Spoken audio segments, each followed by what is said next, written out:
From Buffalo Toronto Public Media, this is What's Next? An hour dedicated to amplifying the voices of marginalized and underrepresented communities across Western New York and Southern Ontario. We cannot erase, we cannot reform, we cannot make things better if we're uncomfortable having tough conversations, if we're uncomfortable talking about race. What's Next carries forward our mission to engage in meaningful conversations about race, equity, and the shared concerns that deeply affect Buffalo's East Side and beyond. Don't stop. Make those families part of your life. Their lives are part of yours. Don't stop. Together, we dive into the real issues, striving for understanding, connection, and change. In the suburban area, everywhere, we must work and teach our children.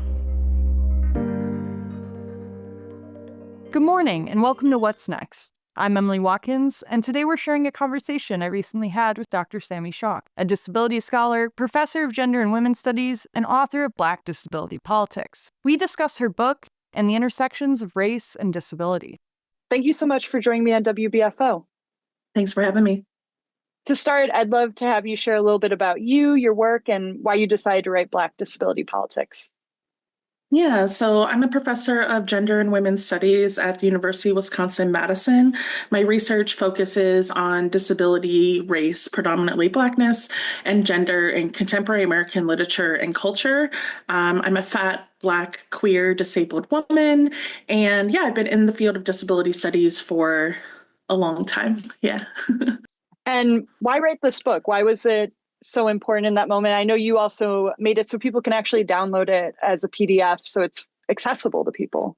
Yeah, I wanted to write this book because as I said, I've been in the field of disability studies for quite some time. I started taking classes as an undergraduate. I was attending conferences throughout grad school, and it was pretty common that I would be the only Black person in the room, potentially even at an entire conference. And even though there were other people writing about Blackness and about race in the field of disability studies, there just weren't many Black people in the field, and there still aren't a ton of us. And, you know, as someone who was really trained as a Black feminist theorist, I've always felt like these fields needed to be more in conversation with one another.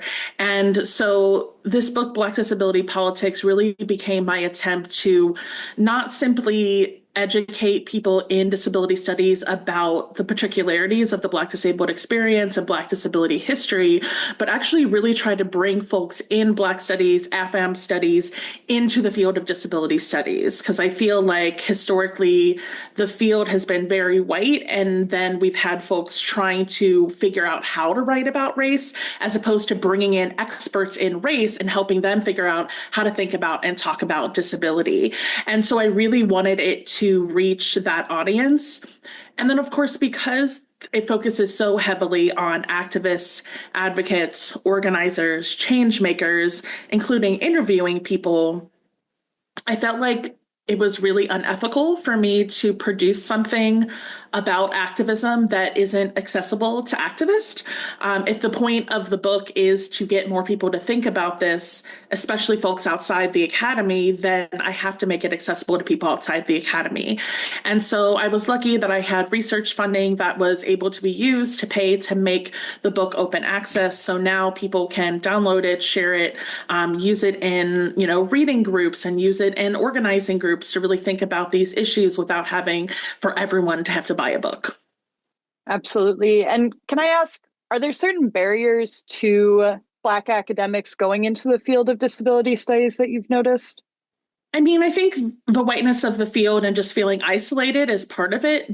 But it's also, there's so many people that just don't know. There's so many people, I think, in Black studies who are actually talking about disability. They're talking about health. They're talking about the disabling impact of police violence and lack of healthcare access, right? Medical racism, these things as disabling forces, but they just don't have necessarily the lens and the connection to a disability community or to disability studies to be able to bring that in. And so that's my hope with the book, is that more folks can see, oh, my work is already kind of doing this. Let me learn a little bit more to have that lens to be able to bring that angle to the scholarship that I'm already focusing on.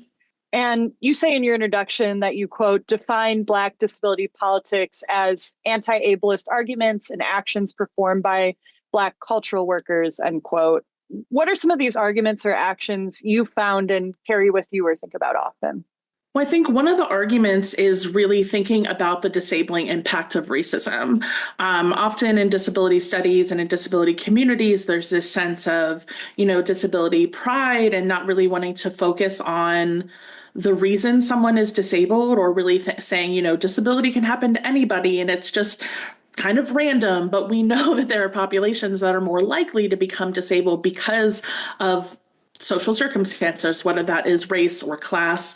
I think in this day and age, we also can think about trans folks being more likely to be disabled by the transphobia of our culture, right? And so I think that a lot of Black disabled activists and Black activists who are thinking around disability are often talking about it not from the place of what are we doing for disabled people, but looking at these structures to say these structures are disabling us, and then we're being blamed for our disability, right? We're being called to say, well, you're not good enough, you're inferior in these ways, without recognizing these circumstances that are either physically or mentally disabling. And so I think that's a major thing that I like to pay attention to and think about how we talk through that disabling impact without making it seem like disability is the most horrific thing that could ever happen to a person, without leaving the people who have been disabled behind to only focus on the system, right? So that both and approach is really important.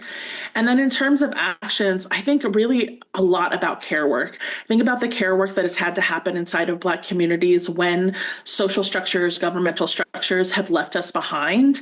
And that care work is so intrinsic to disability community as well. But again, we're not necessarily using the same language, but that action of we take care of one another, that I've met people that are like, oh yeah, everyone in my family has diabetes and we just know how to prepare the food right and to check in on each other. But we don't think of ourselves as like a disabled family, right? But that care work is intrinsic to really recognizing that we take care of us, right? Hearing you talk about that, especially as someone who my whole family is disabled, I know what you mean, but we're also white. And that was just always something we talked about is oh, we're all disabled. And that's something that stood out to me in your book is talking about identity and how in white communities and Black communities, that idea of identity is kind of different. Yeah, I think there's a big chunk of the book where I really talk through this issue around identity. And for me, as a Black disabled person, it took me a long time to identify as disabled, even though I had been working in the field of disability studies for many years before I identified. And some of it was because of these very narrow, state-based, privileged positions of understanding disability to be associated with, having a diagnosis, receiving certain kinds of care, being on a medication. And so it really took me a while to feel like I could claim that label. I also think about in college, I was like, well, I don't receive any accommodations. So, I'm not disabled if I don't get this kind of state support. And I think that that's how a lot of people, particularly Black folks, think about disability. They think of it as if you're not on disability, you're not getting state aid, then you're not disabled. And so the way that we associate it with these state and medical labels is one reason, but then also the label of disability has been used against Black folks for so long through things like scientific racism, through shuttling Black children into special ed classrooms without a diagnosis or with a new kind of made up diagnosis. So we know that it's been used to push folks out of receiving care and out of the community and to justify violence against them. And then now we think about it through this state lens. So it makes sense historically why Black folks have been to claim that feels dangerous. It feels dangerous. It's at risk.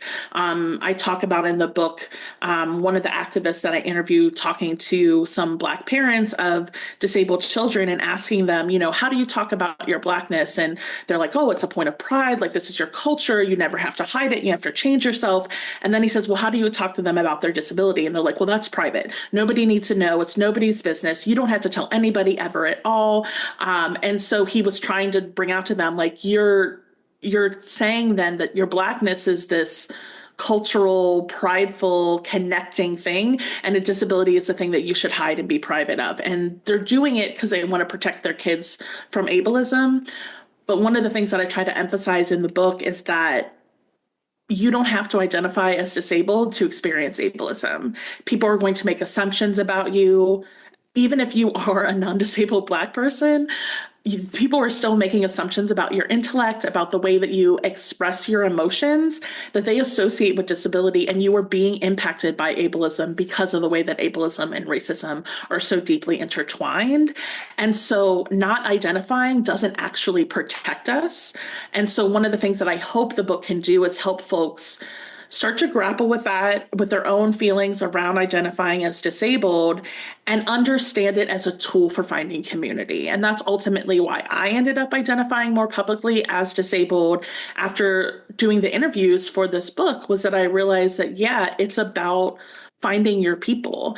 And then when you find that community, it also means that you can find culture and you can find support and care. I've learned so much through being more public about what's going on with my body and my mind. And then folks saying like, oh, hey, did you know wireless or cordless heating pads exist? And you can actually be walking around with a heating pad if you're having trouble getting to work. And I'm like, oh, that's great. Like these tips and tools and things that we won't know if we're not talking about it and if we're not in community with other disabled people. And so for me, at the end of the day, that's what disability identity does. It brings us into community. It's a tool. It's a path.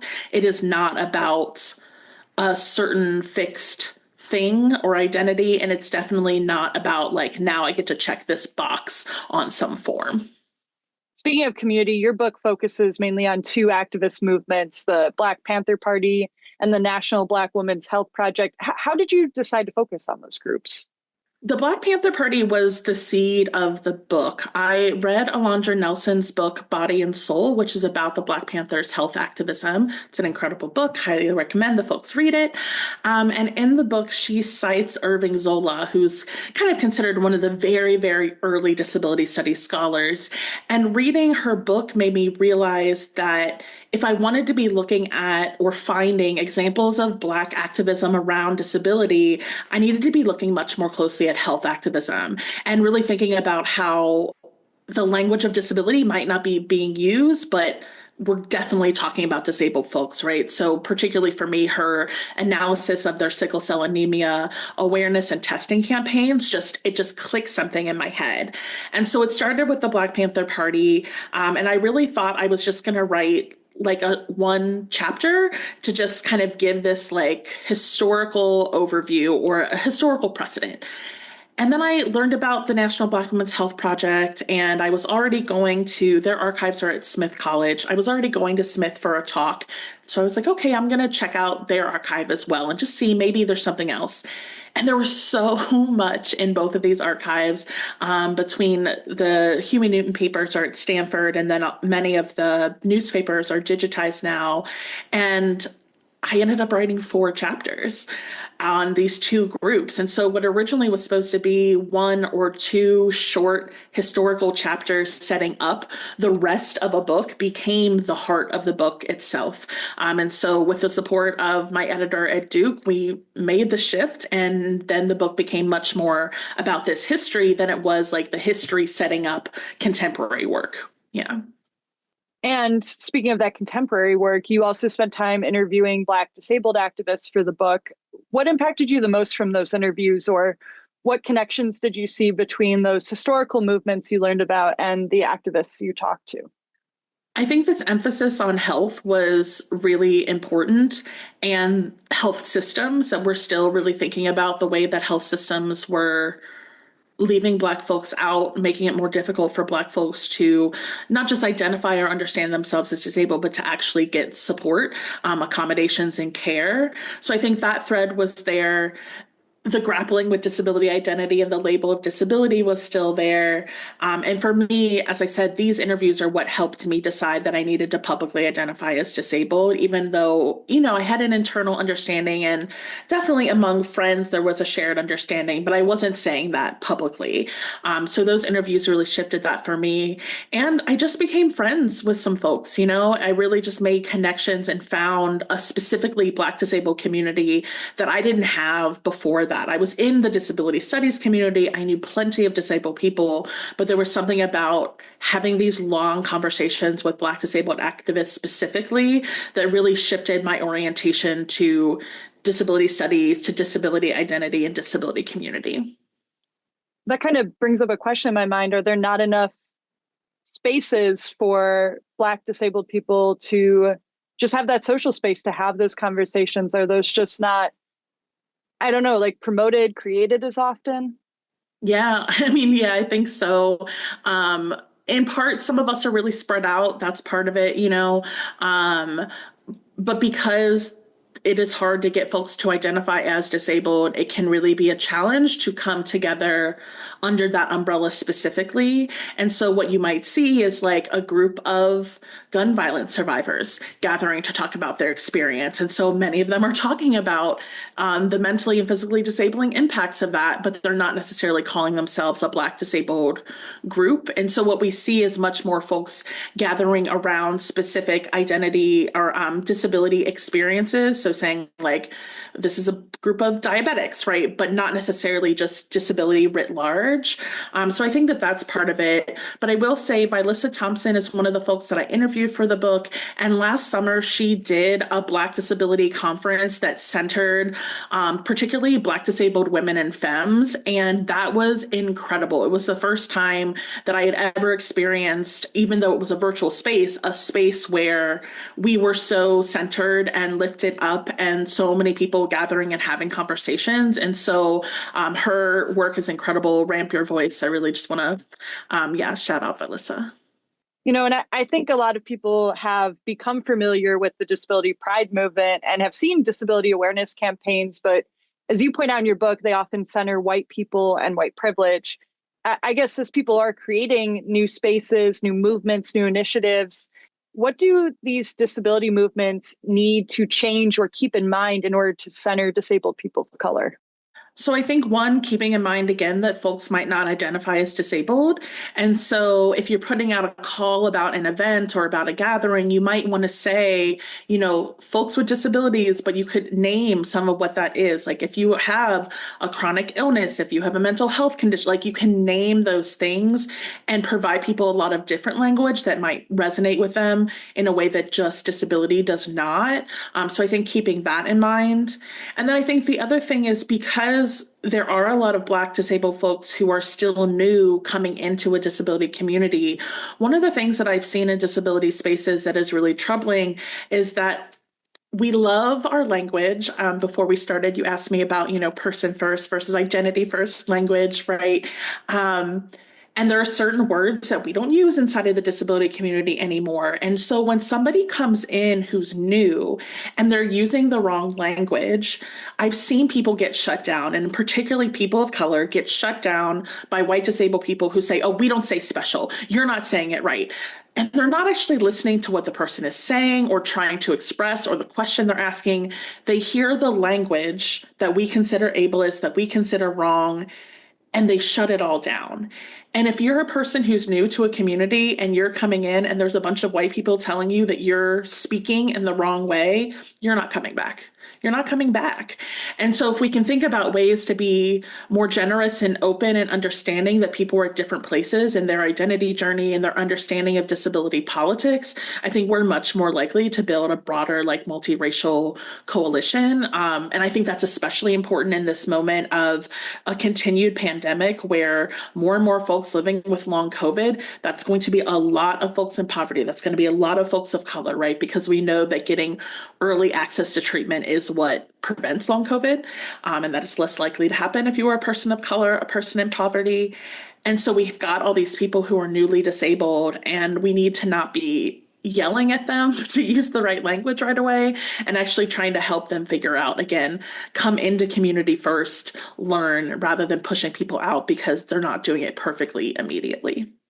Absolutely. I love what you just said about language because I do trainings on disability reporting. And a lot of times organizations approach me and they're like, we want you to do a training about language. And I'm like, it cannot just be about language. There is no right way of talking about disability. A lot of times I feel like people just want like some sort of dictionary of language about our community handed to them. And that doesn't exist because we're not a monolith. So it becomes a lot of just educating on history and ways of thinking about disability. Because I know Eric Garcia, who's another great disabled journalist, he said to me once, what someone says and quotes to you is the Bible. You don't change it. You don't correct their language. It's how they talk about something. So I'm really glad you brought up the language point because I think people get so focused on correcting each other, they don't hear each other anymore. Yeah. And since it's Black History Month, I do want to ask, how can people engage in learning more about Black disability history? I feel like a lot of our textbooks whitewash history, and then also disability history just isn't included. So what are some sources or resources that stand out to you as being accessible and a good place to start? Yeah, the Longmore Center has a virtual version of their Patient No More exhibit, which is about Section 504, which currently I guess they're trying to take away. So definitely a time to learn about the history of 504. Again, Vilissa Thompson's website, Ramp Your Voice, does a great job of highlighting some Black disability history.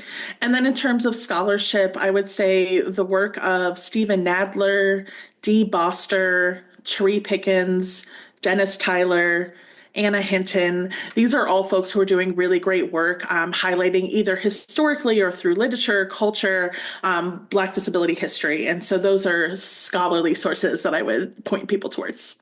Fantastic. And, I'd be remiss if I didn't bring up the fact that Buffalo's East Side, which is a predominantly Black neighborhood, experienced a racist massacre on May 14th, 2022. And leading up to it and after it, Black activists on our East Side have been really pushing for more awareness of the disablement that happens because of redlining and because of food deserts. And I think that there's no other word than it's horrible that it took a shooting for it to get national attention that people are being disabled by redlining and food deserts still today. I guess I'm wondering, do you have any message for those Black disabled activists in Buffalo who are trying to keep this conversation around their community alive and funded and focused and cared about?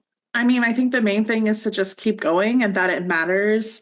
One of the folks that I interviewed, TL Lewis, TL's work focuses on disabled, particularly deaf folks inside of the prison industrial complex. And TL talks about how when you're working against these huge systems, so when we're thinking about redlining, so deeply historic, like so much time that to create and embed these systems, that you really have to focus on every single win. And so I would encourage folks to remember that like every person that you impact, every person whose mind you change a little bit, all of that is a win. It's not all going to happen right away, especially again, when we're fighting these very large systems. But the large systems and the focus on the big wins only is one of the ways that we lose sight, right? That we think that it doesn't matter what we do. And so I would just say that as you keep going, really take the time to recognize those wins along the way, because they are making a difference, often in ways that are imperceptible, that you won't see, that you won't know, sometimes for years, but it's there. And so the work still matters, even if we're not seeing immediate structural or policy changes. It takes time. Thank you again for joining me on WBFO. I know your work's making an impact. It's impacted me, so I really appreciate it. Yeah. I just want to circle back to when you were asking for resources for Black History Month. I also want to say PBS put out a documentary, a short on Brad Lomax. And so I'm in it, but I think that that's another great one for folks to check out. I'm Emyle Watkins, and you just heard my recent conversation with disability scholar and author Dr. Sami Schalk. For the link to her book and the resources mentioned, as well as a transcript, visit WBFO.org. And stay tuned. We've got more important conversations this hour as Jay Moran speaks with Cindy Voelker from Spectrum Health next on What's Next on WBFO. Morning Edition, All Things Considered, What's Next, and Group Chat need your support. Sign up for updates on federal funding for public media at protectmypublicmedia.org to ensure WBFO continues to bring you the news and entertainment you rely on. Celebrate the 50th anniversary season of Austin City Limits. Don't miss remarkable performances from Gary Clark Jr., Black Pumas, Brittany Howard, and more. Watch every Monday at 10 p.m. on WNED PBS. This is Jack Cruiser with the scoreboard on WBFO. Listen during Morning Edition and All Things Considered each Monday, Wednesday, and Friday for the latest on pro matchups and college rivalries, as well as standout local athletes from Western New York and Southern Ontario. Want more? Listen to a longer version of the scoreboard at WBFO.org or wherever you get your podcasts. You're listening to What's Next, our place to discuss the important issues of our communities of Western New York and Southern Ontario. We want to hear from you. Click on the Talk to Us option in the WBFO app, and we'll work to get your questions or comments on the air. Do you have a story or concern that we should be addressing? Email us using what'snext@wbfo.org. Together, we'll have the conversations that are needed. This is WBFO, your NPR station. And this is What's Next. This morning we're going to be talking with Cindy Voelker. Cindy is the president and CEO of Spectrum Health and Human Services. Thanks very much for joining us. Thank you for having me. Well, we love talking about the types of services that Spectrum offers, of course, and that's a subject matter that we most certainly have touched upon frequently on this program. But recently, the Patrick Lee Foundation awarded you guys a $200,000 grant. This is interesting because of what that money is needed for. You, very much like here at Buffalo Toronto Public Media, sustained some fairly significant damage during that Christmas blizzard of 2022, which sounds a long time ago, but for you, I know, and your crew, feels very much a recent endeavor. What exactly happened over at your Main Street location? Well, so the best that we can figure is on that Friday night of the 22nd when the storm started, the wind blew a window out on the top floor. It's at 1280 Main Street, so it's right next to the Delta Sonic down on Main Street in Main and Bryant. And it froze the sprinkler system on the top floor of the building, which is the third floor of a 40,000 square foot building. And the sprinklers broke in two spots, so the water started pouring out of there. And we really didn't get a notification to our operations guy, who had no power for 2 days, until Sunday, that there was something going on at the building. Of course, there was there were so many other tragic things going on. You're not going to get, the police or the fire company to come to your building, right? So, it is an interesting story because my husband and I, who happen to live about, right near Snyder area, got into my husband's 4Runner and we drove down Main Street and went to the building, and the water was pouring out of the building.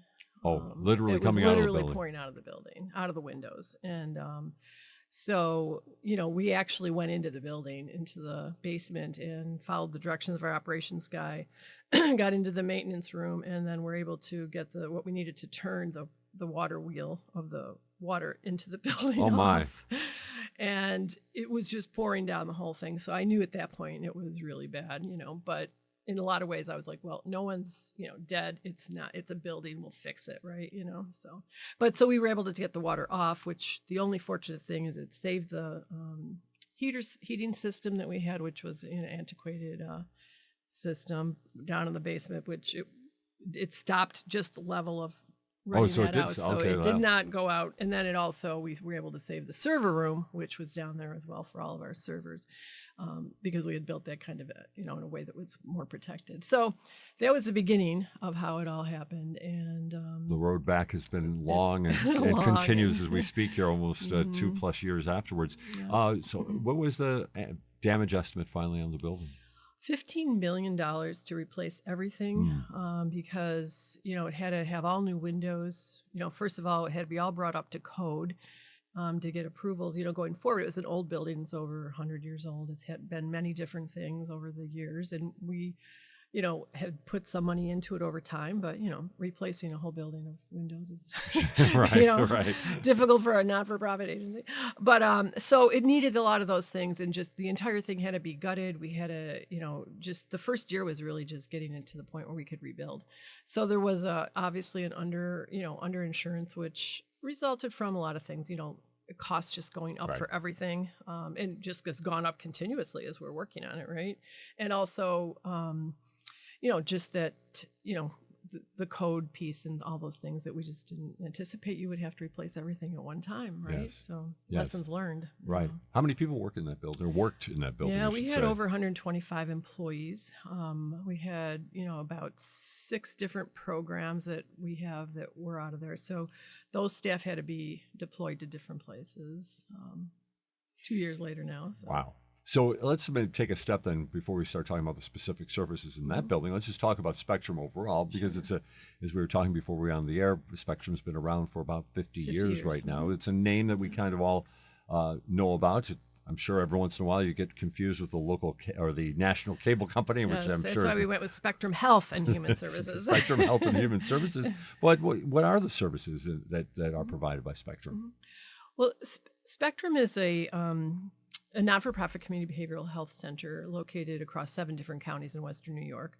And we do, I'd say half of our business is doing certified community behavioral health center clinics. So we do integrated mental health, behavioral health with addiction issues, and helping people recover from serious illness all the way from people with depression, anxiety.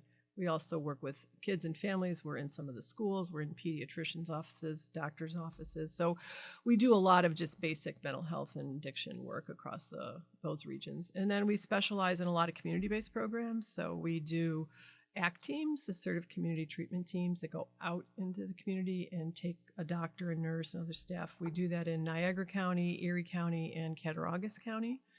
We have care coordinators that are like case managers that help link people to services.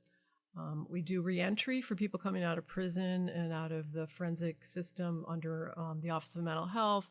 And we work with parole and probation to help people, make it successfully back into the community and help them with those things. We have a large supportive housing program where we support people in individual apartments within the community. So and provide case management and support so people can, homeless individuals who finally get their, back into being able to be housed. So we do a lot of services that, meet community needs for a lot of people that have a lot of serious issues and need a lot of support in the community. Correct me if I'm wrong, but it sounds like all the different services you're talking about, whether it's helping out people who had previously homeless, people who have suffered from addiction, mental health issues as well, all on the rise? All that demand? Is that demand on the rise? All on the rise. All on the rise. Yeah? Yes. What can you tell me about that? Mm-hmm. What do we understand? We've touched on the subject frequently on this program, so I most certainly am familiar with that. But at the same time, I'd like to hear your take on, why this is happening and just how prevalent it is. So there's quite a few things I think that happen. I mean, there has been obviously since during COVID and post-COVID, we've seen, just way more people seeking care. I think part of that is there was a lot more talk about depression, anxiety, people struggling, more outreach programs and more people saying that it's okay to do that. So a little bit of the stigma, I think, has gone away in terms of it's okay to get help and you should get help. And so that's a positive. More people are asking for help, right? Yeah. So that helps. I think also that for people who have more serious issues, there's the hospital, there's, less hospital space for people. There's less places for people to go that need a higher level of care where they need more protected environment. There's the system is moved towards a community base, which works for a lot of people, but for some people it's more challenging. So you've expanded a lot of those programs. So a lot of your staff now are spread between a lot of programs, and the state's been working to, fund programs. I mean, New York has a lot of services compared to a lot of states. Right. We really are very fortunate. But I think so there's that piece of it. And then, the homelessness, that obviously it's very challenging even when you have some resources to get people reasonable accommodations that they can afford with support from our programs because of the cost of rents have gone up and, people's difficulties maintaining their cost of living, which then leads to homelessness or stress about that leads to addiction issues being exacerbated, it leads to mental health. So I think that, and then just one other thing is probably the most concerning is we've seen a big increase in youth having mental health issues, and maybe even more so than addiction issues, like mental health and serious, like suicide attempts. It's really been, I think all of us that do those services are like, wow, that is a problem we have to keep working at. And when we're talking youth, it could be any age, you're talking from, age of 6, wow. 7 years old into the teens, where there's that is the biggest increase of suicide attempts and some completed in our business in the last few years. So, there's a lot of talk about what contributes to that, how do we get to that? But there is a lot of services and things going on now and trying to address those issues. So all in all, the other part of it is we all have less staff, and there has been a not enough workforce to keep up with the demand. So that's something we've all, been, challenged to figure out ways to work with. And so, maybe let's talk about that then. How, from your perspective now, you moved through this organization over 4 decades. It's at a variety of levels. Now you're at the top looking over it, so to speak. So how have you and your organization, have you adjusted to this increased need? So we have looked at how to provide the services where people need them. So going more into integrating into, schools, into the community, putting smaller clinics in different places where people could easily access what you're doing. And then also there's the virtual piece of it that we all still do a little bit of that helps people more in rural areas where they can't get out of their home and things like that. The workforce issue, there's been a big movement to also certify and train individuals that we call peers, so people who have had experiences themselves with mental health or addiction. And then in New York State, you can get certification under both of those, and you can get a job with any of our agencies. Most of us have those types of jobs, but we've built a lot into a department that supports that. So that brings a whole nother piece of it, but it gives you another workforce to support people. Clinicians and, master's social workers, licensed mental health counselors, we do a lot of us, what we've done is we develop very good intern programs for internships. We, try to be, family friendly, flexible, all the things you hear. But we do, I think right now it's really focusing on training and interns and, being a place where people want to come to. And we work with a lot of schools across the region to do that. So there's been a lot of concerted efforts on many fronts to try to keep the workforce and train them. I'm interested about the intern program in the sense that, are we also seeing maybe individuals, younger people who have a sensitivity to what the types of issues we've already talked about, mental health issues, and are maybe finding their way into this field? Yes. I mean, many times people find their way into the field for that very reason. They've experienced that, or someone in their family has, and they really want to help people. I mean, the people that work for all of us, they want to help people. That's why they're there, right? You're not gonna, you're not gonna be getting rich. I mean, you have to be very dedicated to wanting to help people, which is what we do. But yes, I think you do see a lot of people that kind of find their way because of the experiences. And as I say, a lot of times it's very hard now to find a family or a person that you talk to that you could say, do you not know someone who has had addiction or mental health issues? Right. That's very rare, that you don't know that. So that is a plus, but it can also be stressful for people when they get into the field as well, because there's a lot to deal with. So you have to provide a lot of support for that. I was going to just get into that. What about the support? How do you go about maybe assessing that and trying to, a lot of it's got to be as much anticipating as it is reacting. Yeah. So I think we call it supervision. So you have one-on-one supervision, so somebody helps you understand what you're doing and supports everything. And then you also, provide training, and then you also provide training on how you deal with those things. So wellness kinds of things in terms of the special circumstances. For all of our staff, you're dealing with, a lot of situations and you hear things that are, difficult to hear sometimes. So it really is a culture that you have to develop of, a lot of it is called trauma that people have been through. So you try to, minimize that for everybody and support the staff. And, work as a team. I think having a team working with you, which is a little bit different for our agencies versus somebody who's in a private practice, right? So you're just doing it yourself. It's very different if you can depend on, you've got a psychiatrist here, a nurse practitioner, a nurse, a doctor, a counselor, a peer, so that we work as a team to provide that kind of experience for the individuals that work for us as well as the individuals that we serve in the communities. We're talking with Cindy Voelker, the president and CEO of Spectrum Health and Human Services, on What's Next. I want to say a typical case, but take me through a case, if you could. You said there's a team approach to things, but I'll let you pick out whether it's an addiction service or a mental health service. Take us through how the person is identified or comes to Spectrum, and then take us through the hopeful process of getting somebody back, on their feet, so to speak. And I think I can do that from kind of a personal perspective, because I've had family members and friends that'll call me, and I can think of one particular case and say, this is happening with my son, and and I don't know what to do, and there's all these symptoms, and and I'm right away going, okay, I know how it can be difficult to negotiate the system, right? Where do you go? Absolutely, how do you get right, help? Right. How can you be seen right away? So we have several places where you could walk in, which of course was at 1280, one of our biggest locations, where you could just walk in and get anybody to help you anytime that you needed it. So you could get an appointment that day, have somebody see you, help you with the immediate needs. What's the immediate crisis? We could have you see a doctor or nurse practitioner that day if we needed to. Maybe you need to go to the hospital, which happened with this individual I'm thinking about. You got to work with CPEP, emergency room over DCMC. Then maybe they're evaluated and not admitted, and then you got to develop a comprehensive plan to keep them safe.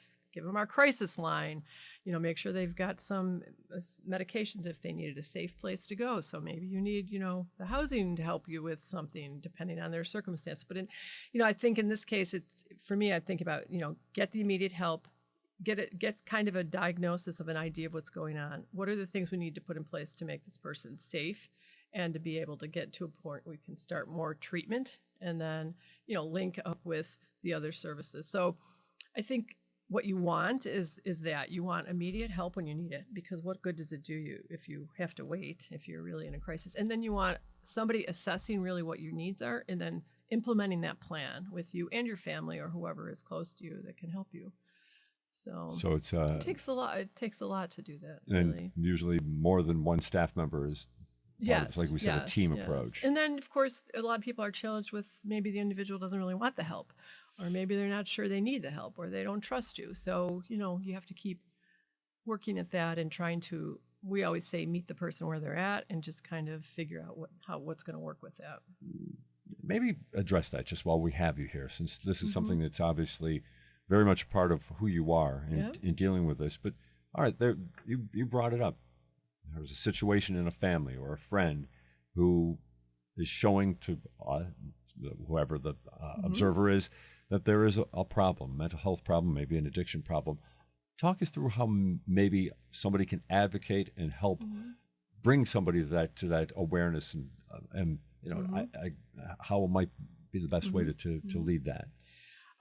Well, obviously, there's probably a lot of people listening who'll say that I've been through that, and it's a tough spot to be in. Definitely. Because it's very hard to get someone who's not really wanting that or seeing that at the time.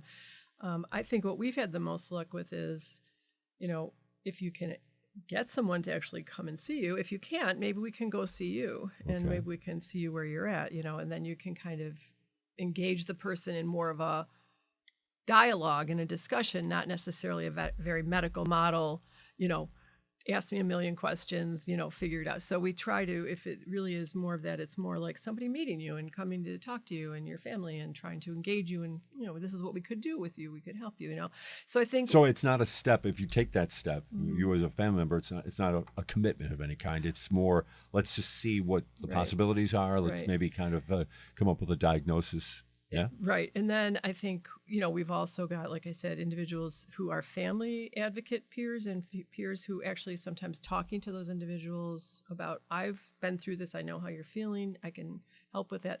On the other hand, sometimes when it's so critical, somebody just needs to be brought in and people do that. And then you have to take a little bit more control of trying to make sure they're safe, trying to make sure you're doing what you're doing.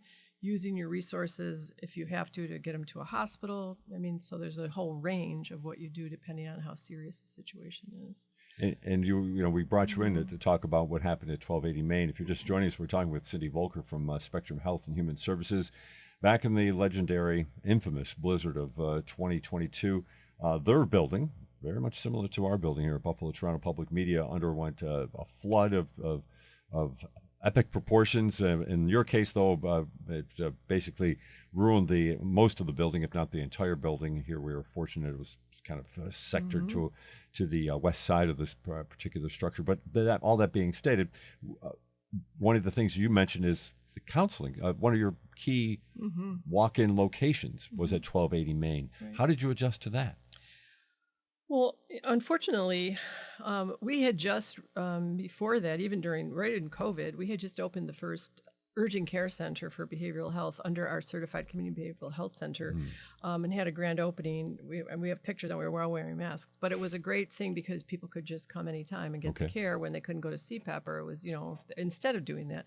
So, so we had a lot of availability for that. So we had to, luckily, I will say one thing. So we switched over very quickly because everybody had laptops at home and they didn't leave them in the office because we knew there was a storm. So they all left with their laptops. Okay. So that following Monday, when we were ready to start business again, or maybe it was a holiday because it was Christmas on Sunday. So on the Tuesday, we were able to start reaching out to all of individuals that we were scheduled to see, and set up virtual or telephonic visits until we had another plan in place. So quickly we moved to find alternate space at our own locations. We have a place at City Mission, an office, but we got extra space from them. We also were able to lease space from St. Vincent de Paul across the street from us, which is where we're still at, for a fraction of the space we had before, but a lot of our individuals we serve in that community could go there. So we went really quickly to this mode of just trying to, make sure we didn't miss a beat to be in touch with the people that we were serving. And I have to say, that is one credit to the COVID era, because we would have never been able to do that before, because we just didn't have this equipment and set up that way, or the system. So, I think I give credit to my staff and all the people that were just ready to do whatever it took. And then some of them just going out to see people in the community. And then the community staff that work out of there, they just would work out of their homes till we set up different places. So, but what we lost was the ability for people to have a place to come to that's safe. That had it already built a reputation of being a safe place where people could come? Yeah, I mean, Spectrum has had a location in that corridor of Main Street for 35 years. Okay. We'd been across the street, and then we had the opportunity to move into 1280, and then we had the opportunity to buy the building, which is the only building Spectrum owns. So we were able to, but that building, before us, ECMC was in there, Lakeshore / Best Self was, so there was a lot of providers for years have been in that building. So people in the communities, both, east and west side of Main Street, were used to being able to come there if you need help. Okay. So it had kind of developed that reputation anyway for that. So, and for a lot of people, it was walking distance or easy bus trip. So I think, that was lost in terms of that access. Which is what we're hoping to get back. So it's not up and running yet. No, so we're still working on additional funding to close the gap from what our insurance covered, which was why we're so grateful to Patrick Lee for that kind of a capital grant, which was very generous of them. We're looking to other state grants that we've applied for, and other foundations, and then, we are at a point where we can open part of the floors, and then gradually, 40, 50,000 square feet is a lot of space. Yes, it is. We, we're going to build back our clinic services, and we do still have staff in St. Vincent de Paul, which, has been very nice of them to help with, having a sublease space over there, because that's right on the corner from us. So we do see people there. So, and at other locations, and some of the landlords we'd work with that we had office space very generously gave us temporary space. And so I think it takes a concerted effort from everybody, but the goal is to get back there. We're hoping by the summer, early summer, late, that we're hoping to do. Is funding dependent though? Is that it is funding dependent, right? So we're, we're really, we're looking at ways to do it without having to go into big debt, right? So yes, we could take out a further loan and mortgage, and but those are big decisions you have to make. Sure. With being wise in terms of how you do that. So I'm optimistic that we're going to get there. It's just a difficult road, kind of, Absolutely. to get there. Like I said, we can relate to it here at Buffalo Toronto Public Media. You're outside, where it was, ground zero to a certain extent here. This portion of the building has been repaired, but still the other floors above and below still have yet to be completed. So it's we understand how it can be still 2+ years afterwards. So when it's all said and done, though, and if it goes according to hope and plan, will there be something different about the new rebuilt facility? Yeah, I mean, I think one of the things is that, first of all, it'll be, our CFO, Nick Jerome, he'll say state-of-the-art place, but it'll be so much more updated and more, just everything more efficient. And also just, in terms of the heating and all those things, just much more economical and much more, efficient in terms of the environment stuff. But it'll be a safer building as well because, we also we can now take into how do we build this? How do we make it, the best structure? I mean, older buildings, you put up walls, you take down walls, you do this, you do that, whatever. So we were able to design, what do we need for the individuals we're serving? What's going to serve? There'll be community space for people to be able to, come and use there. And we're looking at ways we can help all the individuals in the community have a better place to be. So I think it'll be so much better than what we had. And it'll be like that for many, many years, right? It's it'll be a huge investment. So it has all new windows in now, so it looks great from the outside. That's good. And more efficient, more comfortable, of course. So what about staff back? Some staff back in the building now? Yeah. No, not yet. No, not at all. Yet. So not it's still wow. We're still right. So 2+ years. Yeah, right. Whoa. That's really challenging for the staff as well. Of course. No, so we would then gradually and then we'd be able to expand more of our clinic staff and our we call it CCBHC, Certified Community Behavioral Health Centers staff. We'd be able to get back to where we were before because we haven't had the capacity to put people in offices to do that. So, that would be the first step. That is our first step of who's going back in and how do we build that back up to what we need in the community to serve, the people that need it. And all of us have had, I say all of us, I speak for all the other agencies because we work closely together anyway. Yes. All of us. And, have had those challenges to try to meet the demands in the community. So. Yeah. And so is there enough, when it's all said and done, obviously the building's its own issue, but in terms of staffing, do you have enough staffing right now? I think we have seen a little bit of a shift where it's stabilizing a little bit. So we've have less open positions, most of us, and we fill more positions than we lose. So that's sounds like a sort of a strange marker, but that has kind of where we got to in the last few years. So I do think it's going up, and we do see more people seeming to be going into the field. And there are some incentive programs, that have been put in place in New York State to help people with their costs for education if you go into this field, those kind of things. So that helps, in terms of people because it's expensive to get. And I think, we've really worked to stabilize that. So is there enough? No, not yet. Okay. But I think we're making progress in the right way. But on the other side of the coin, though, back to what you said about some of the available funding that might be there for people that are interested, let's just get into that for just a little bit before we finish our conversation. Somebody who's listening right now and said, oh, I might have an interest in that field. Maybe take us through the possibilities of somebody who could maybe go to your website and see the opportunities that are there. They might not have the qualifications. Is there a way to learn and work at the same time? What can you tell us? So I think you can, if you go to the Office of Mental Health sites and the Office of the Alcohol Addictions sites, OASIS we call it, those have sites where you could also learn about some of the certifications there. But you might have heard the 1115B waiver that's coming out with social determinants of care, help for people that, New York State was awarded, as long as we continue to get the award. There's a whole piece of that for employment and training for health professionals, and mental health professionals fall under that. So there is an organization that will be rolling out those resources. It isn't quite ready for that yet, but there will be one, so you could get reimbursement for going to some of those programs, which is nursing, mental health counseling, and those kind of things. But I think if you're interested in looking at those kind of entry-level jobs that you can see what's the easiest way to get in the door, and then what we do is then try to help people get the continued education once they're there and be flexible and help them move up that ladder of, more education. I think if anybody has an interest, they should just, they could reach out to our our agency or, and anybody would talk with them in terms of our training department or our HR department of what's the best pathway. Or I would talk with them because I've had people reach out to me and say, well, how do I do this? How could I get in here? How could I do that? So I think if anybody has an interest, you can help them find a way. And to take that another step in terms of somebody who's listening, they look themselves in the mirror. Am I meant for this? I'm sure you have a lot of your staff, you have a big staff, so there are a lot of different personalities involved, but, are there core elements that people need to know about themselves before they make this journey down this road? That's a good question. I think maybe the core element is, do you, at your core, believe people can get help and that you can help them? You know what I mean? Like, do you have hope?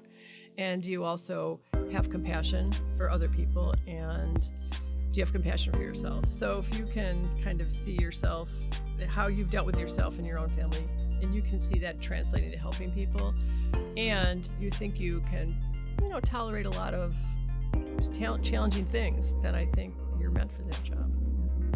Well, obviously you've been doing it for a few decades now. 4 decades. 4 decades. It's been rewarding for you? It has been extremely rewarding. I've been very fortunate to do all the things I've done and work with all the people I have. Cindy Voelker is the president and CEO of Spectrum Health and Human Services.